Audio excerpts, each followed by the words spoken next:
evening, everyone. A warm welcome to everyone for this webinar.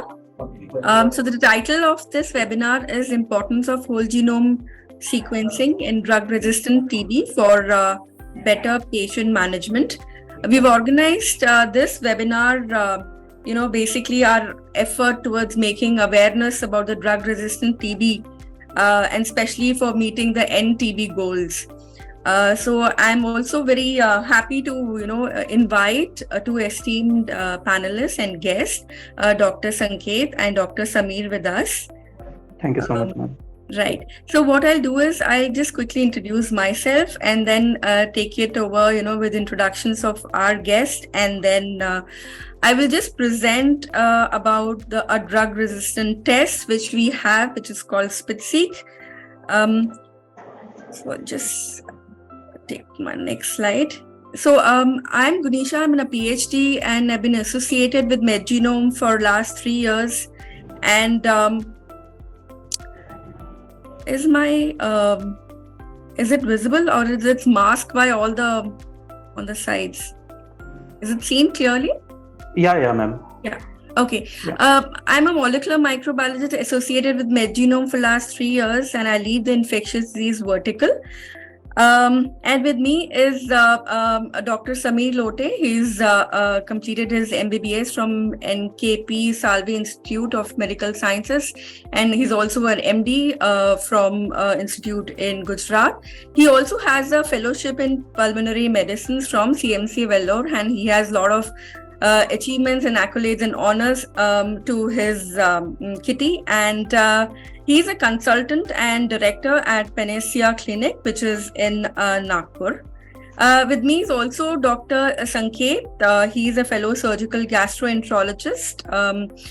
He is from Gujarat Hospital, Surat. He's an MBBS from Government Medical College, Nagpur, DNB from surgery from the Genome Railway Hospital. He's a consultant now at the Gujarat Hospital, and also member of the Indian Association of the Gastrointestinal and Endosurgeons. I welcome both Dr. Sanket and Dr. Sameer for this and taking out your precious time for this webinar. Thank you so much, ma'am, for the warm words and the welcome. Yeah, thank you. So what I'll do is meanwhile Dr. Sameer is still trying to log in. What I'll do is I'll talk about SpitSeq whole genome sequencing tests for drug-resistant testing in tuberculosis. I'm sure the audience here would know and all well aware of the problem of drug-resistant, where India is one of the top 3 countries with largest number of multi-drug resistance or rifampicin-resistant TB cases, which constitute almost 1/3 of all the drug-resistant cases. So all the new cases which are reported, at least 3.3 of the new cases are MDR or rifampicin resistant, and 18% of the previously treated cases turn out to be drug resistant. And this is a serious issue, and definitely it is part of the NTB goals of India, which is 2025, and 2035, which is the WHO goals. So what is SpitSeq? SpitSeq is nothing but a precise drug resistance test for in tuberculosis patient. It is done directly from the clinical samples. It is a culture-free technology which does not require any culture to be done before we take it up for the whole genome sequencing. The DNA extractions are done directly from the clinical sample. It is a whole genome sequencing based test where the whole genome of Mycobacterium tuberculosis is sequenced. It is a next generation sequencing test, and basically the drug resistant testing is by identifications of the mutations which are associated with drug resistance. So we call this as a rapid test. Now, in terms of Mycobacterium tuberculosis, is a slow grower where the bacteria itself takes 4 to 6 weeks to grow, and then again by the gold standard, which is a culture, which is a phenotypic drug resistant test, which will take another 3 weeks. So by the time the doctor has a report as to what drugs to start, is it an MDR, XDR, or pre-XDR case, it is 6 to 8 or sometimes even more. So this is a rapid test. Within 2 weeks, the doctor would actually know what drugs to actually prescribe to the patient. So we could say that this is India's first target whole genome sequencing based test, which is done directly in clinical sample. These are the drugs which we test, and in a minute I'll also talk about what drugs are these. Now there are some existing WHO endorsed tests which are already there. Which, as I had mentioned, there is culture, which is the gold standard, Gene Expert, and line probe assay. Now, the technique involved is culture for the in solid or liquid media. Gene Expert is a NAT test, and line probe assay is a reverse hybridization. Now, what I've highlighted with the red here are the gaps which are there in these WHO endorsed tests. First is the turnaround time. By the time you actually know the drug resistance report, it takes 4 to 8, and as mentioned, sometimes 10 or even more. Now, Gene Expert does give some information. It is an excellent test for diagnosis, and there is no two-way about it. The Gene Expert has revolutionized diagnostics of tuberculosis. However, the information what it gives about the drug resistance is less, where it gives rifampicin, and more recently another test has been launched which also gives you about the first and second line also. Now, line probe assays are also there, but they give incomplete information of first and second line drugs, and it takes 6 days for the time the report comes. And in government hospitals and sectors, we know there is a long waiting, and by the time actually the patient or the doctor gets a report, it is sometimes in couple of weeks. Now, in terms of drugs, which are the drugs which information is given? So a culture being the most sensitive here gives information of 13-15 drugs. All the first and second line, there are MICs, there are the cutoffs which are available. When it comes to new drugs, yes, still they're not available. And as I had mentioned, here rifampicin, and here only first and second line drugs are given. And when it comes to costing, by the time you would get for the first and the second line or the newer drugs, the cost will be much higher than what I have put here as 12,000. Gene Expert, however, cheaper. Line probe assay, however, cheaper, give incomplete information as to which drugs could be started. So these are the gaps which are addressed by SpitSeq test. So it is a whole genome sequencing test. What it does, it confirms the diagnosis that the patient is suffering from tuberculosis, and also gives drug resistant prediction. It is a targeted method where basically hybridization is used to enrich the bacteria which are present in the sample, and that goes for sequencing. We give a comprehensive drug report, which is very interpretable and very easy for the clinicians without the sequencing jargons, and it is easy for the doctor to actually understand the report and what mutations are associated with drug resistance. It's clearly mentioned, again done directly from clinical samples. Now, apart from these two, it also gives information about strain, what lineage it is, which could help in epidemiology and disease surveillance.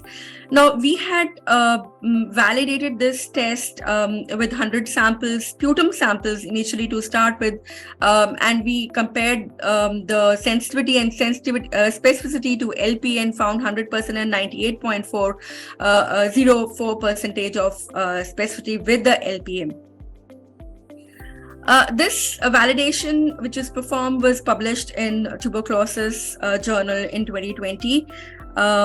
And later, this publication and this particular SpitSeq test was also mentioned in one of the editorials, which is an international editorial, where it says that MedGenome is a test to look for when it comes to target NGS directly from clinical samples.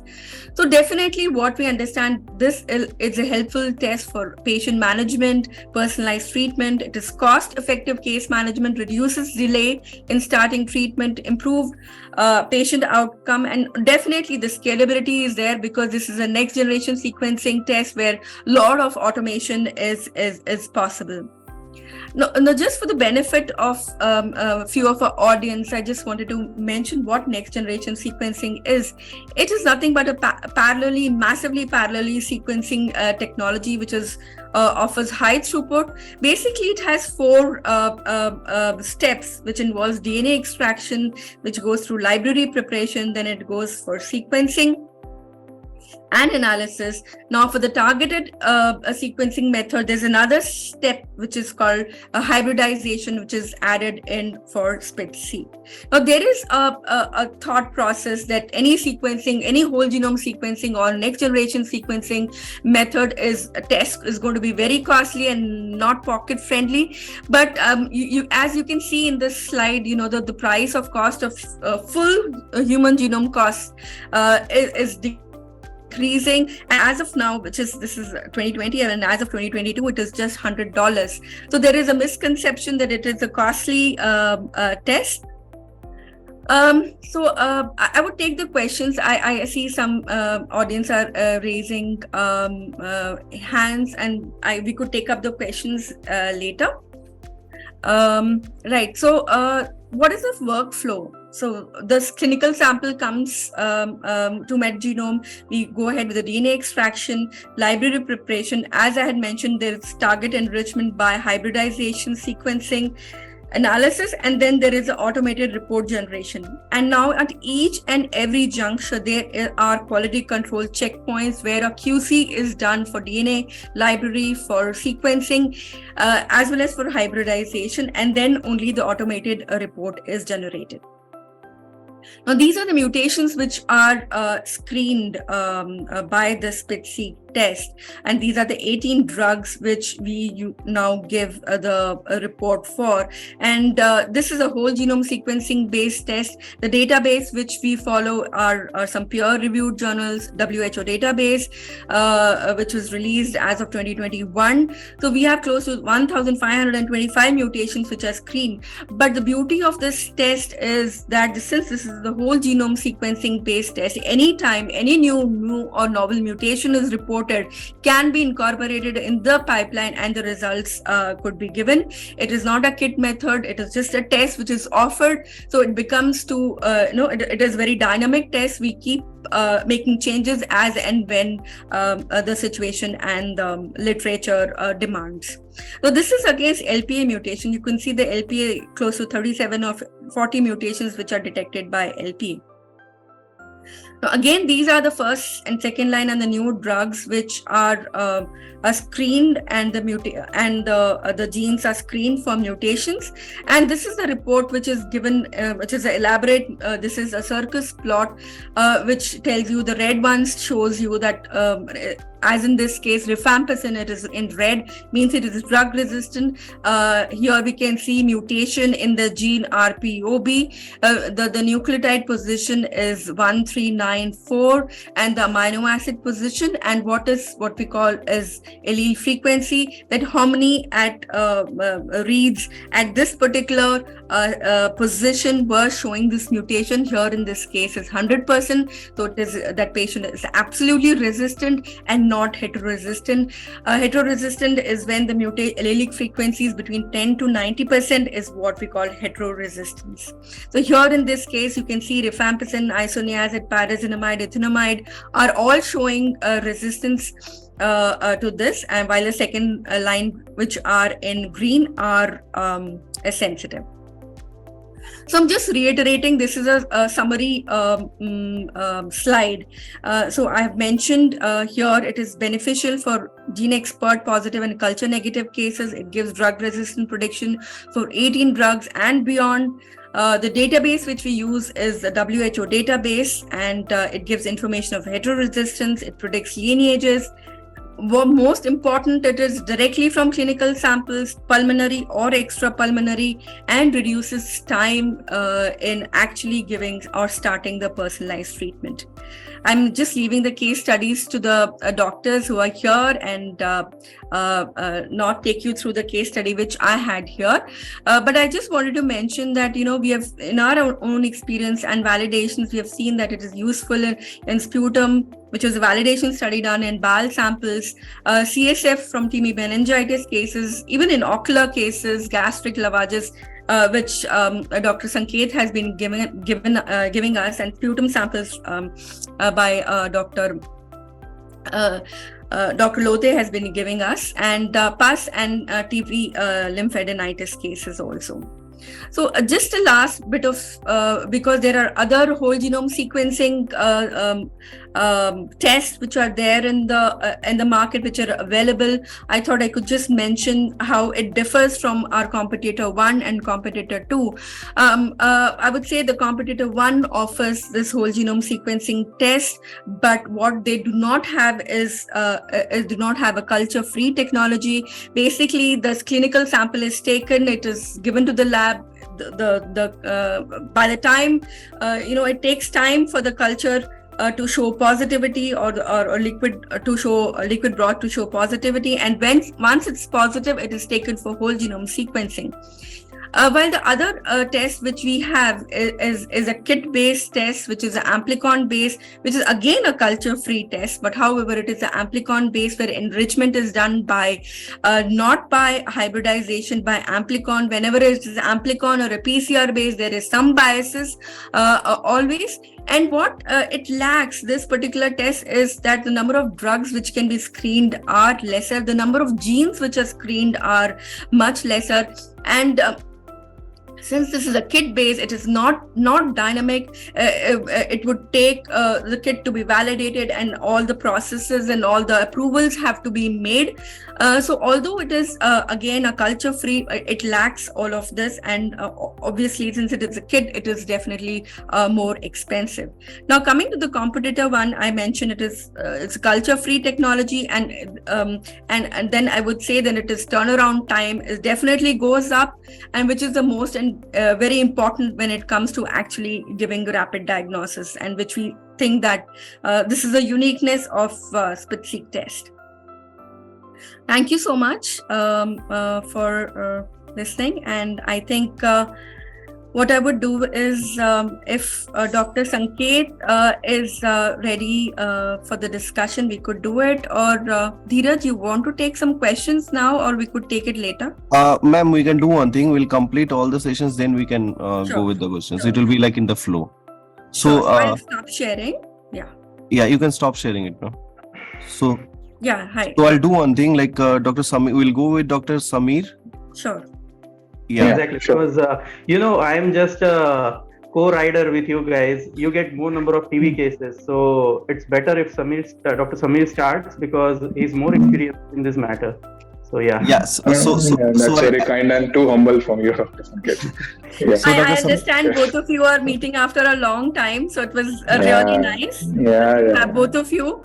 It's fate and destiny which has met us. We were together in 11th, 12th, if I'm not wrong. Right. Yeah. Sure. Yeah, so over to you. Yeah. So I'll quickly go from the slides. So I will ask you, Dheeraj sir, to go.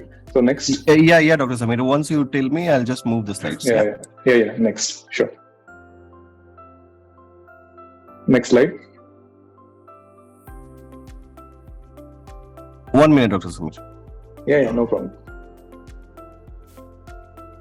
Yeah. So here we have a 24-year-old patient who is resident of Himachal Pradesh, presented to us with cough, fever and breathlessness for around 1 month. And patient was already started on anti-tubercular drugs for last 10 days, and there was no relief. Although we don't expect any relief in 10 days, but she was saying that there is no relief. And on top of that, she had history of marijuana and cigarette smoking, and occasionally she was an IV drug abuser. Next slide. So She was not immunocompromised, and there were nothing but on X-ray there were florid shadows. And despite these shadows, she was not able to expectorate. So then we had to do a bronchoscopy, and from that we have extracted the ball, and ball was sent for everything: AB stain, TB culture, gene expert, and whole genome sequencing. Next slide. So in whole genome sequencing, when we sent for all the investigations, at our lab the AB stain came as 3 positive. On other lab which we have sent, there were no AB bacilli. And the third lab which we had sent, next slide, there was 1 plus. So this reiterates the importance of proper transport and proper processing of the sample. It tells us that the sample, if it is sent at room temperature, should be seen within 2 hours, or otherwise it should be properly stored in cold storage, and if possible at minus 20 degrees Celsius, and properly transported. So that is what I wanted to emphasize here. Next slide. Yeah, next. And then the gene expert came positive, and the rifampicin resistance was detected. Hence, the patient was started on MDR TB regimen without bedaquiline. I don't know the reason why, but it was started from government. And then, next slide.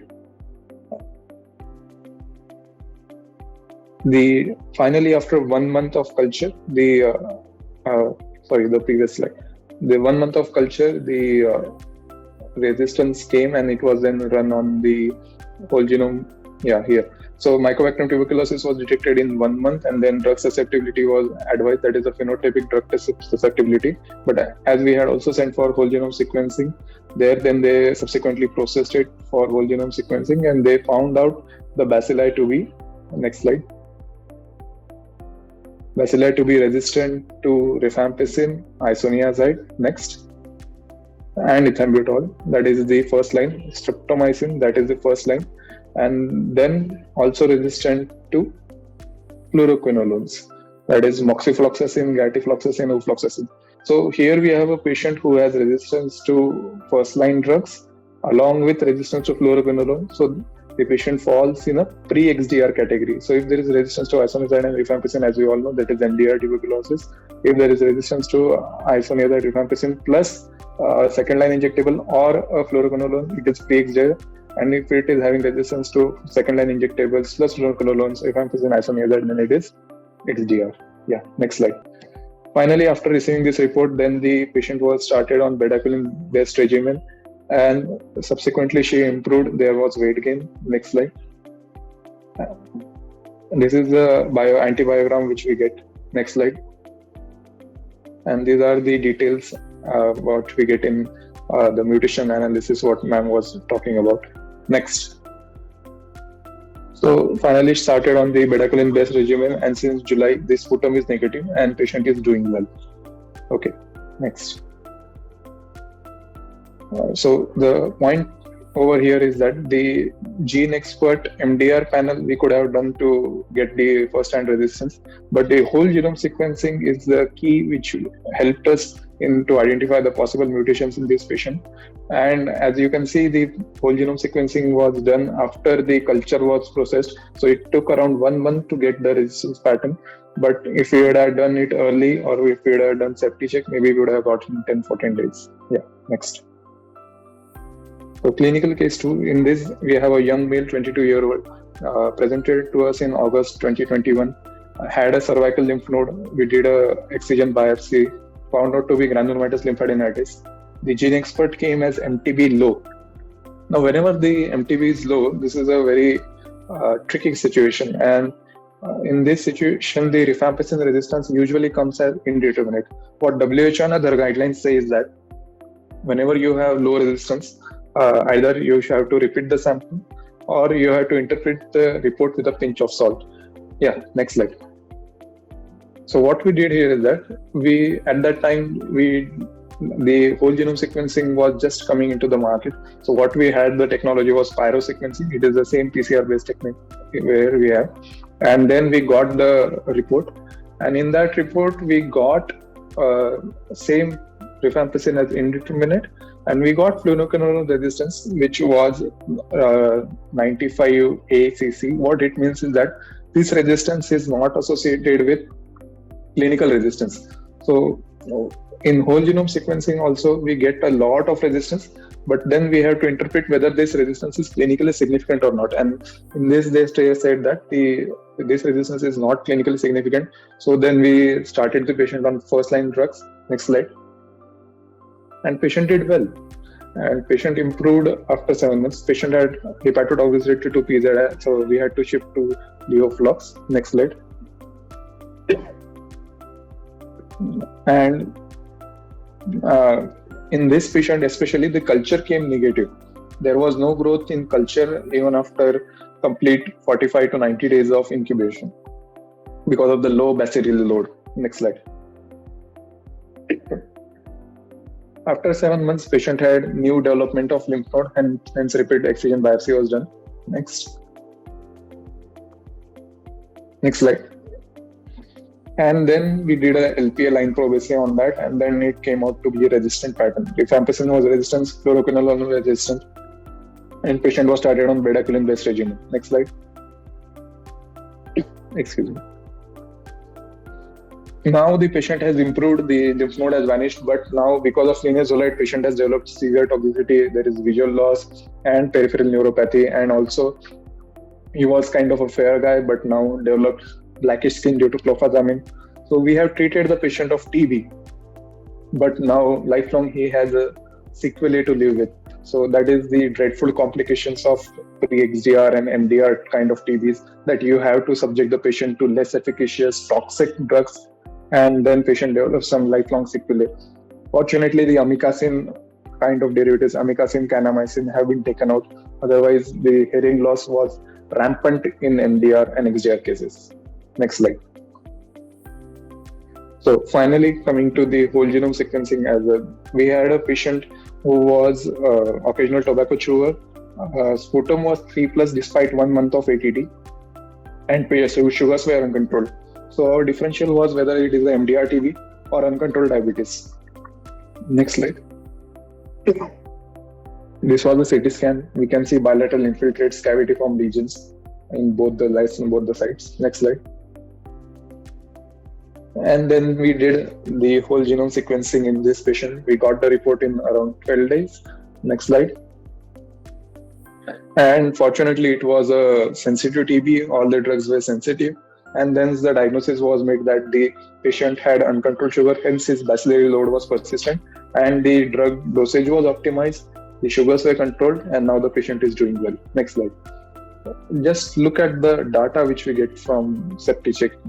Huge data and properly noted, and what kind of drugs are there, what is the pattern of resistance if it is there, and the coverage and the depths in which it reads. Next slide. Next. Resistance to second line is also noted here. By the way, if we go for phenotypic DST testing of bedaquiline, it takes a huge time because the bedaquiline kits are not available.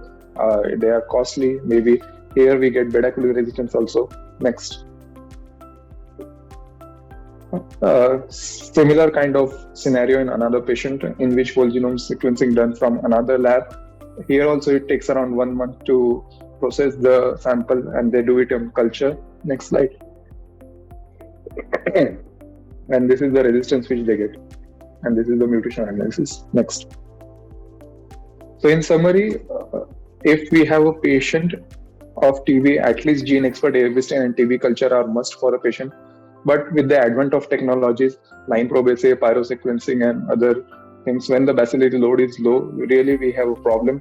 Targeted NGS and whole genome sequencing are the future approaches, and I think that they will be gold standard, and maybe possibly there will be a paradigm shift how we look at TB, and I think that is the way to look forward.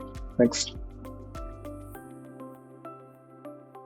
However, a good clinical history can never be replaced with technology. That is said and done. So however the chat GPT 4, 3, 8, 9, 10 comes, clinical history remains the basis of everything. Next.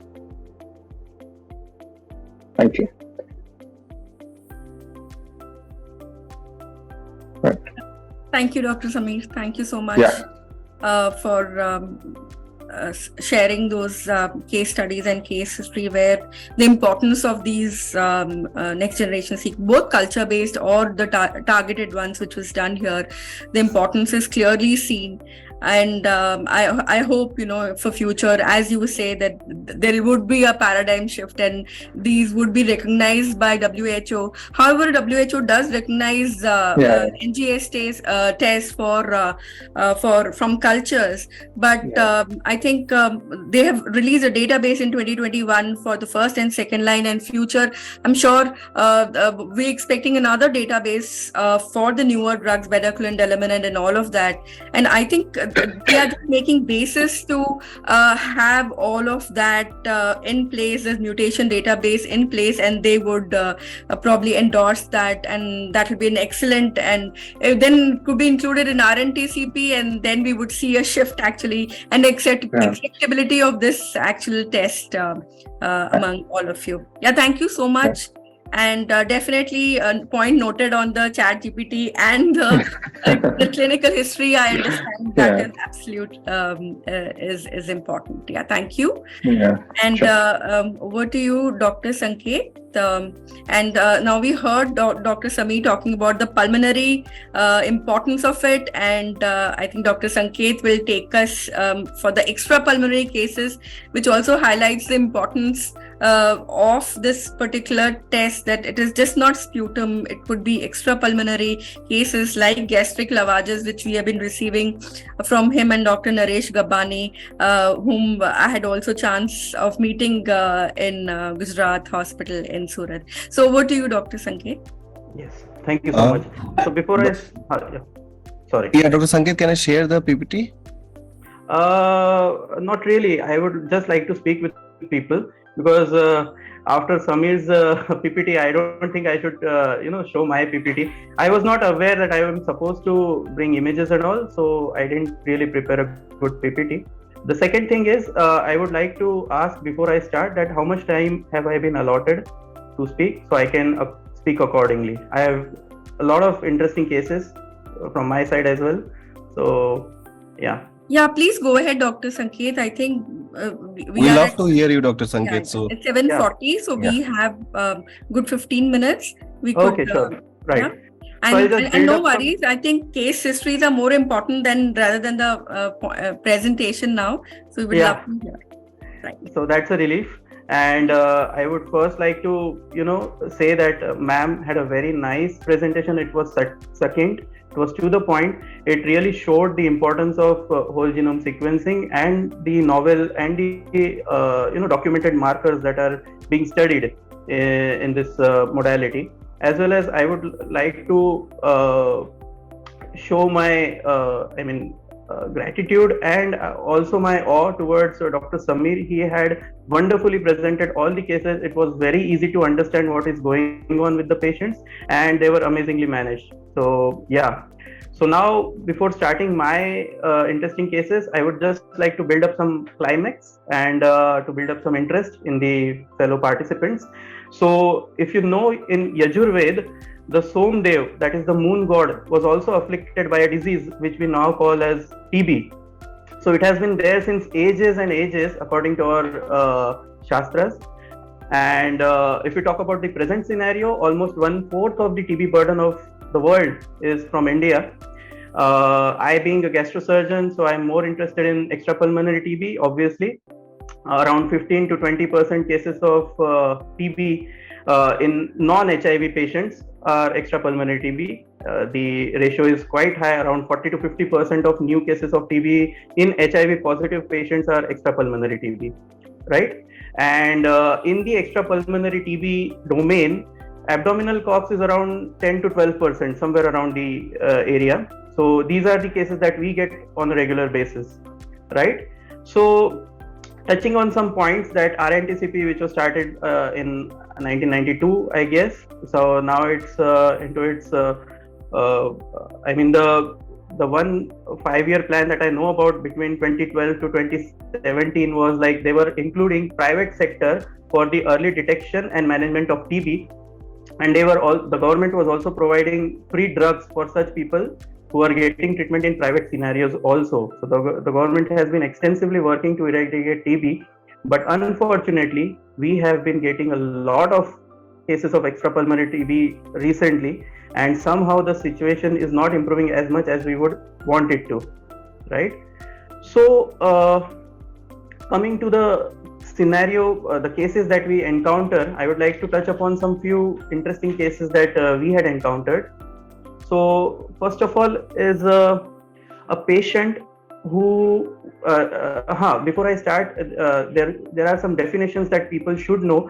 There are some definitions which Dr. Samir Lote explained very wonderfully, what is MDR, XDR, TB, pre-XDR and those things.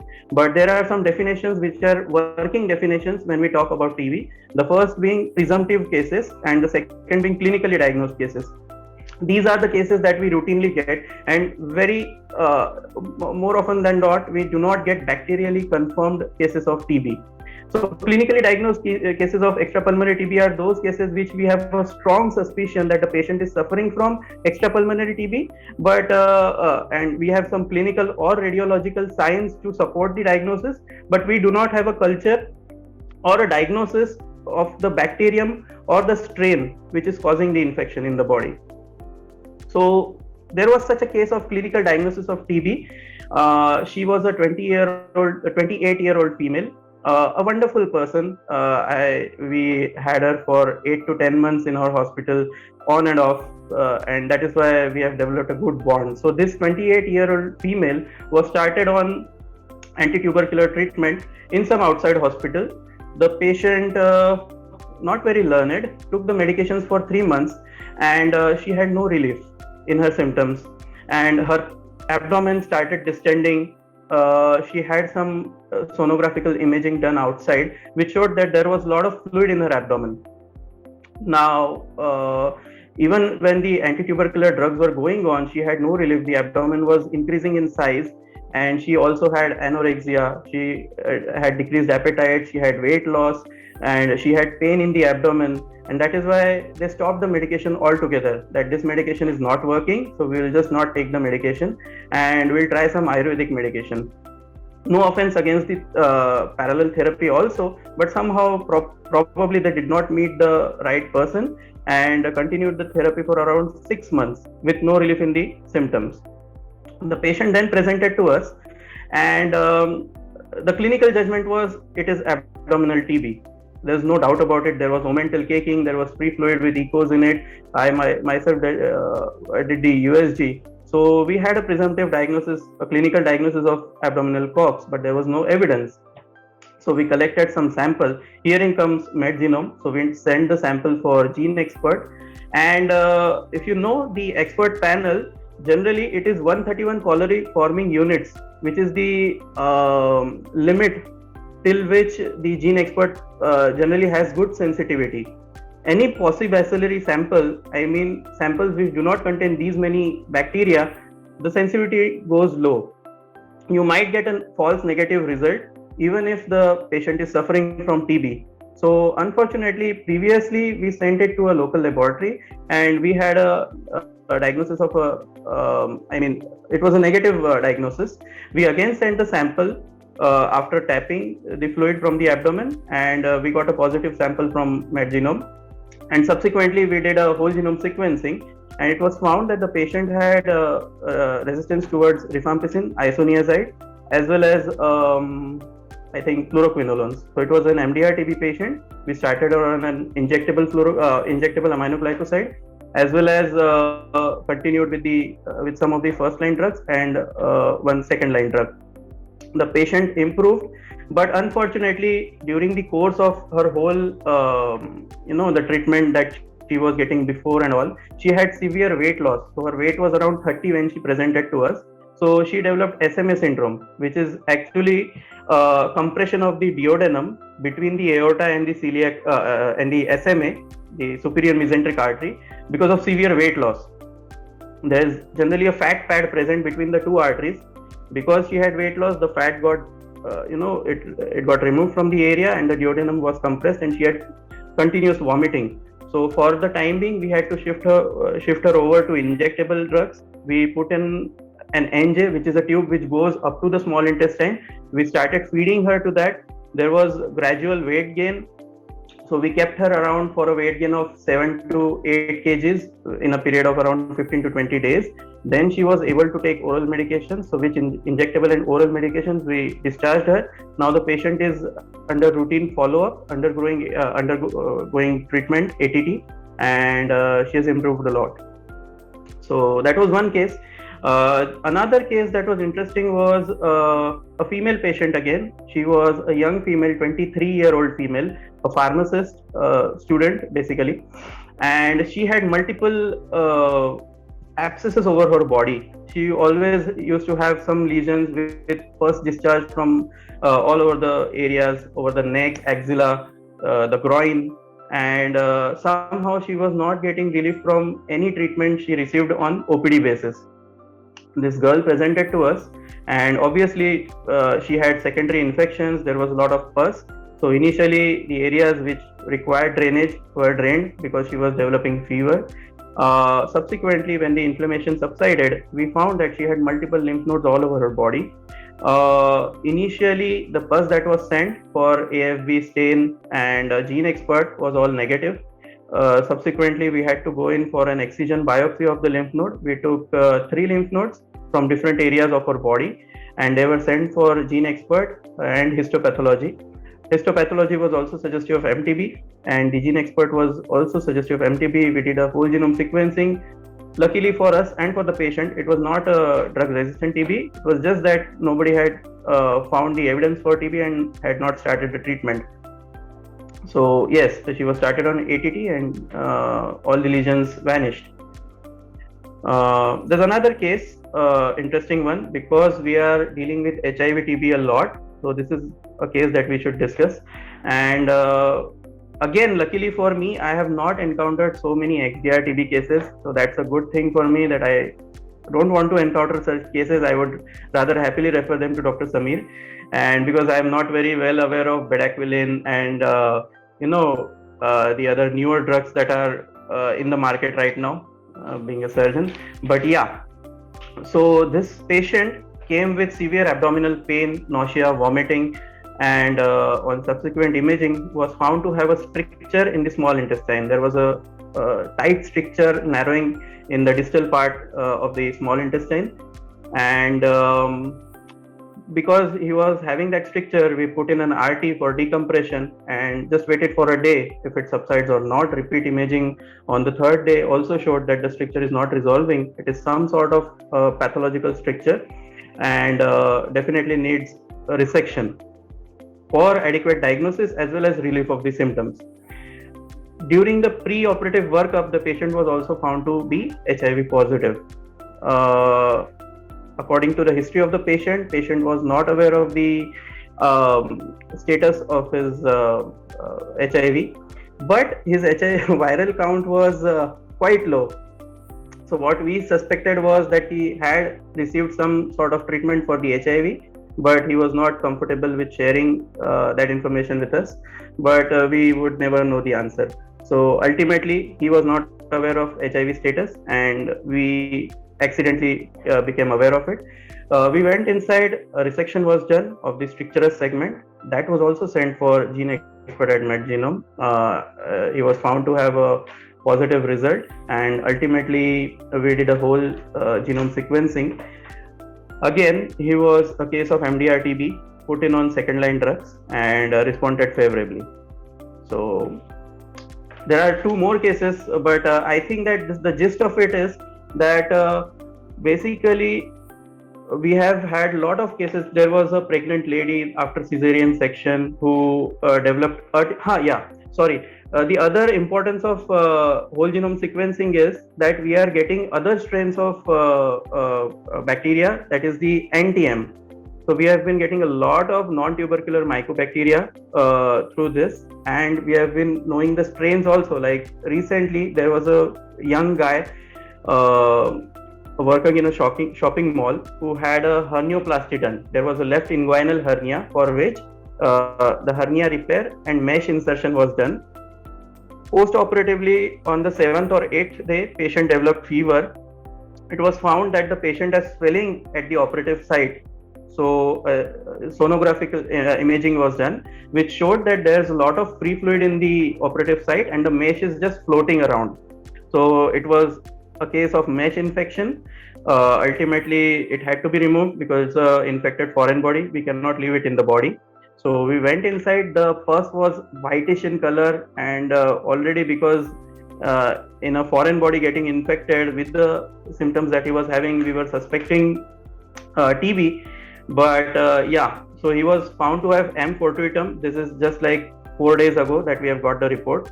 It's a rapidly growing non-tubercular mycobacterium, right? And it falls along with M. abscessus and that group. So it's a rapidly growing anti-M group. So we will put him on the modified AKT, which is required for anti-M patients.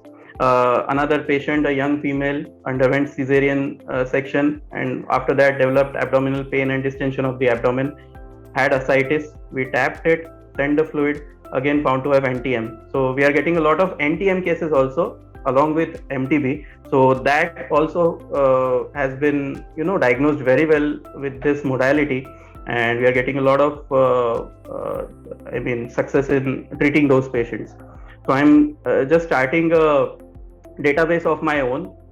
For till now we have encountered 62 patients of MTB and NTM combined in the last 2.5 years, which I have been following up with, and I'll soon publish my results also. So thank you for the opportunity to work together, and definitely whole genome sequencing has changed the scenario. We are really having ease in treating the patients who have been following up with different doctors and taking different treatments, which is a very cumbersome treatment.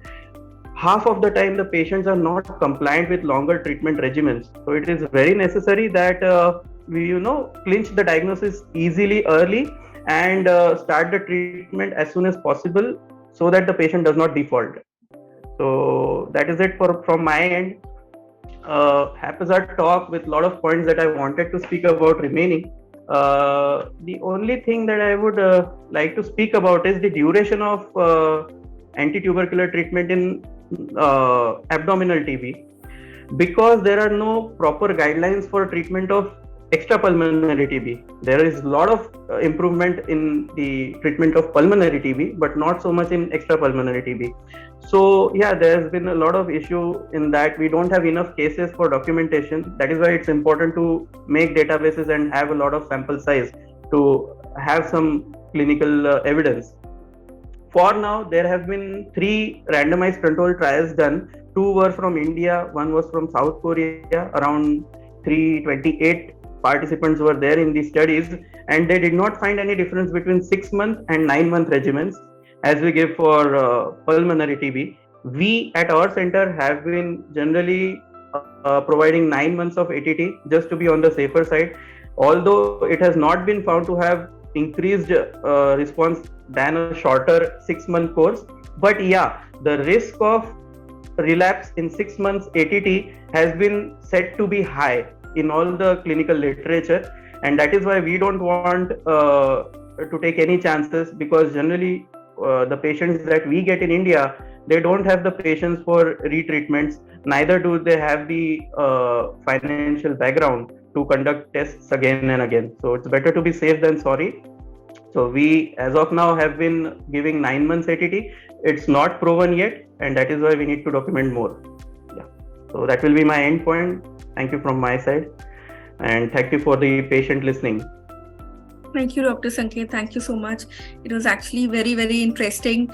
I think this mode of conversation and talking the point, just looking and explaining the case history was also very, very interesting. And I think you reiterated the importance of sequencing in many of your cases. And I think what you brought about, which I did not talk about, is about the NTM infections, which we have been, we've been doing MTB, NTM PCR I think that has been very helpful. And more recently, I think the case which you talked about, where it was AFB positive, it was gene expert negative, and the dilemma was, is this NTM? And we had done the MTB, NTM, PCR. We got very few, a very late CT.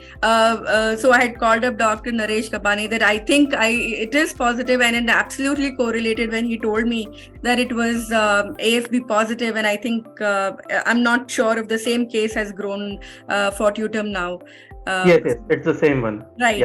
So excellent. So thank you so much, for bringing out that point also about NTM infections and how there are how tuberculosis treatment and NTM are so very different. It is so important to identify those, and so many of them just go undetected, just as AFB smear and the ADT started on many of these patients, and then they call all the drug toxicity. Though I'm not the right person, I'm just a PhD, just talk more about tests. But thank you so much. Neither am I, ma'am. Thank you so much, Dr. Sanket, for this great talk and talking about the case studies. So I think what we could do is take up any questions. Dheeraj, are you going to help on that? Yes, ma'am. Yeah. So questions. Do we have? Ma'am, we don't. We have like one question. Please name the competitors mentioned is 1 and 2. So apart from that, like, ma'am, yeah. Right. So okay, I don't think so. That's a very important, relevant one, right? A relevant question. But yeah, I can. I think Rahul Kalra has asked. Probably I can. I do not want to talk about any competition. Just want to reiterate about importance of our test. I can definitely connect with Rahul and have a conversation with him. Dr. Rahul Kalra, I think. Fortunately or unfortunately, either we were extremely boring for the participants to really connect with us on the topic, or we were extremely lucid and everyone was able to understand all the points that we were speaking about. Right. So, I will take. I like to believe the second one. Yeah. Me too. I would also like to believe that, and that's very lovely. Right. From the audience also, that they were really along with us, during the journey that we had for the time being. Yeah. Right. So it was great connecting with both of you, and I think the association, we should continue that association. Both of you have academic interests. I understand, want to write projects and publish paper, which is, MedGenome absolutely believes in that too, that research and publications go hand in hand apart from all of this. So hope in future we could connect, apart from you giving us sample, we could connect academically also. And it was pleasure having both of you with us. Since there are no questions, I think we'll save everybody's time, and right on time we could end the session then. Right. Yeah. Thank you so much. Thank you. Thank you so much. Thank you, Dr. Sanket. Thank you, Dr. Samir. And thank you, Dr. Kunisha. Yeah. Thank you. Thank you, audience. Yeah. Thank you all.